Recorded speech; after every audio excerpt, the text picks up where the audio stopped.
Hello and welcome to the Underhive. We are back with some more How to Command the Death Guard. In this series, I'm going to take a look at every aspect of the Death Guard, so whether you want to get more out of your army, or you're thinking of joining Nurgle's feculent festivities, then there's something here for you.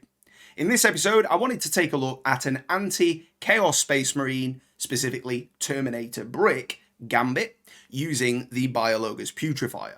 Now, he isn't the only part to this gambit, but the reason I wanted to do this video is because I've come up against a lot of Chaos Space Marines and a smattering of demons in my last handful of games, and without the Putrifier in the list, I've felt a little bit short on the mortal wound output that I'd have liked to be able to deal with such tough and threatening units as the Chaos Space Marine Terminator Brick, but also the demons not needing armor penetration to deal with them, and otherwise having a lot of armor penetration in the list that I run because it's not tailored specifically to fight demons. Having the extra mortal wound output into them is a nice way to deal with some extra output without needing to swap out of the AP that I otherwise want for other armies.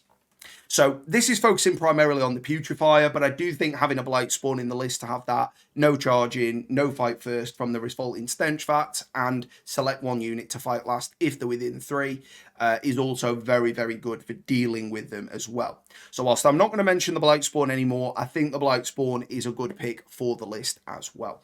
So let's dive in and take a look at why I've introduced the Putrifier to my list to combat the Chaos Space Marines.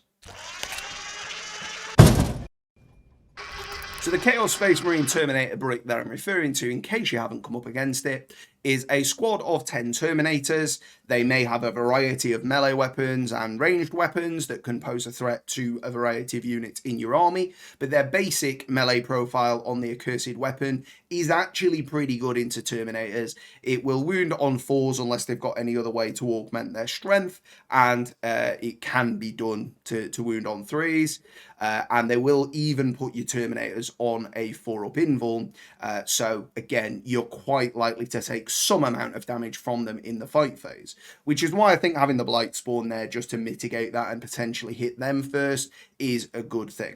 But of course, if you're into Emperor's Children specifically, they're going to have some fight first and fight last of their own. Whilst the Blight Spawn does shut off their fight first if they're within that Revolting Stench Vat aura, they can still fight last the unit if they've got either Lucius or another character in there, and they can still get to attack that unit before it attacks.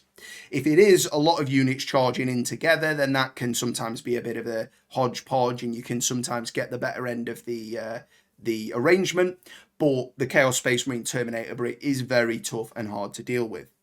If it is with the Emperor's Children, then they are going to be Mark of Slaanesh, but otherwise you will most likely see the Mark of Tzeentch.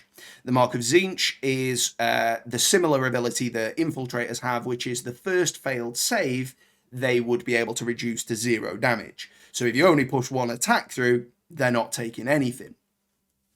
On top of that, they will very frequently, if not always, take the Black Rune of Damnation that I'm retitling the Black Rune of Death, because it makes them -1 to wound.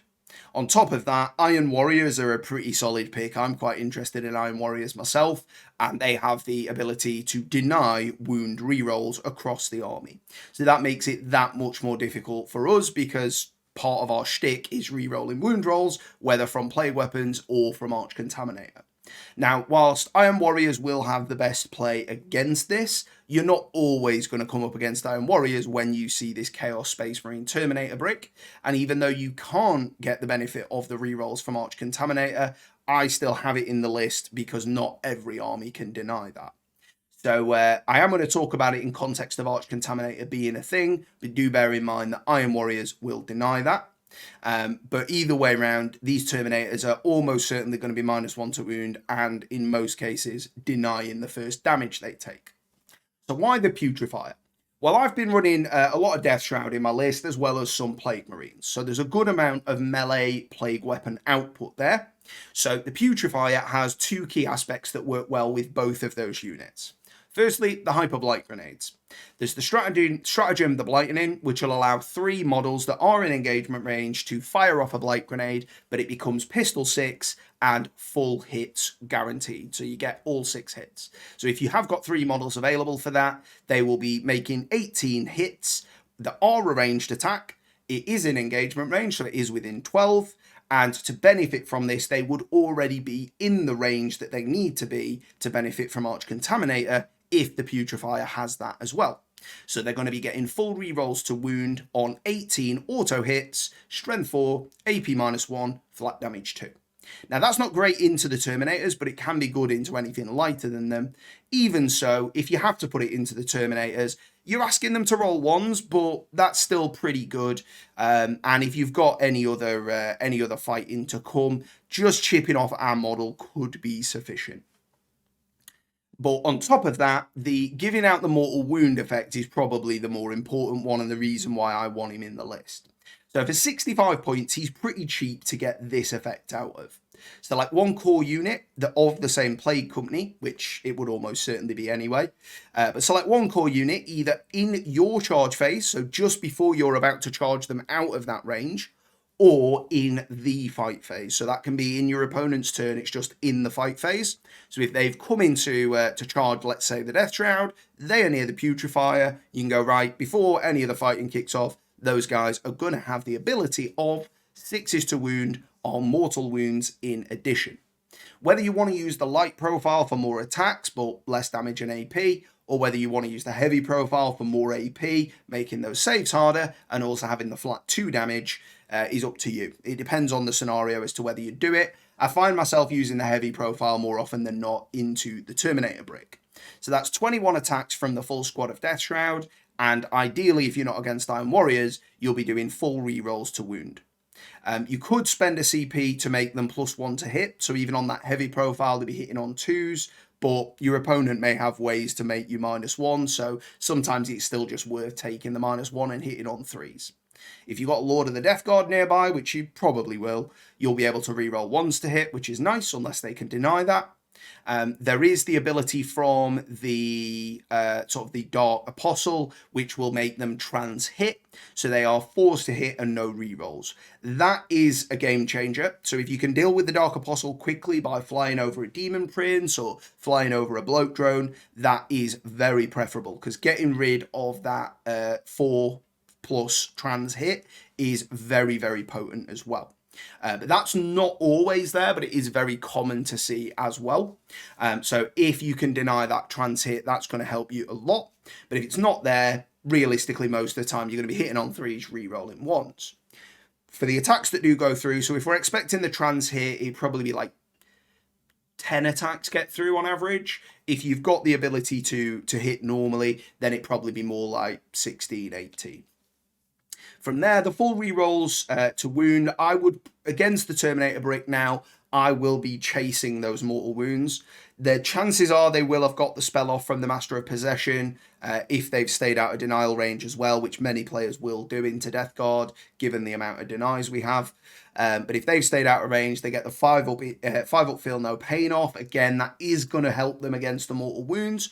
But we have a variety of ways to do the mortal wounds on top of this. So this is in addition to all the psychic powers, the Plague Skull of Glyphilla that we might have yeeted into them, Typhus's command phase ability if you're using Typhus. There's a lot of ways we can stack these mortal wounds throughout a single turn and deliver enough to diminish the Terminator squad to the point that we can clear it up in the fight phase. So I think having the Putrifier in there, even though, yes, you might come up against Iron Warriors or even the new squats with their Void Armor denying wound rerolls, I still think getting the extra few mortals through is worth it into those factions. But to have it when you come up against Creations of Bile or Black Legion or Emperor's Children, where they don't prevent those wound rerolls, is going to be even more potent and can really help you churn out enough mortal wounds to take out a few Terminator bodies. Now, that doesn't sound like a lot, but given how potent each of those Terminator bodies is in terms of dealing with your Death Shroud, a unit that otherwise is quite difficult for armies to deal with, is very, very important. Now, I haven't played a game since introducing the Putrifier to the list, so I will be playing my next 4 or 5 games with him in the list, supporting those Death Shroud, and we'll come back and see how it goes. But my hypothesis is that the additional mortal wound output, essentially it's costing me 1 squad of 10 Plague Marines going down to 20 Poxwalkers, and the other squad of 10 Poxwalkers that I had going up to 20. So my Poxwalker units are a bit more survivable. I think a full volley from Obliterators would still wipe them out in a single turn on average. But other than that, they should survive long enough that I'm not having to worry about my home objective, which was a bit of an issue when I was just running 10 Poxwalkers. And we've got another set of bodies just to march up the board and just be a target to be shot at, which should hopefully keep a Death Shroud or two alive from not taking those shots. And if they do get up in the face of the opponent with enough bodies to actually be an issue, they can take a model or two down in the fight phase if they've got a full squad. But of course, we can use the mortal wound output from them as well from the Mutant Strain. Now, Mutant Strain backfires on me most of the time, but just getting a few mortal wounds out of it onto those Terminators, I think is probably worth it. Throwing away 100 points on wiping 3 Terminator bodies is money in the bank. So I'm probably going to be utilizing them that way as well. And as I say, if the result is that it's either not worth it or I'm missing the extra 10 Plague Marine bodies, I'll probably do another video just coming back to that and how I might look to change the list again. But I'd love to hear your thoughts. Have you been running the Putrifier? Have you come up against CSM and has it worked for you? Or are you running it for other reasons? Or are you not running it at all? And if so, how are you dealing with the Chaos Space Marine Terminator Bricks? Or what are the other threats that you're seeing that you want to be able to deal with? And I'll have a little look at those as well. Thanks so much for watching, and I will see you next time in the Underhive.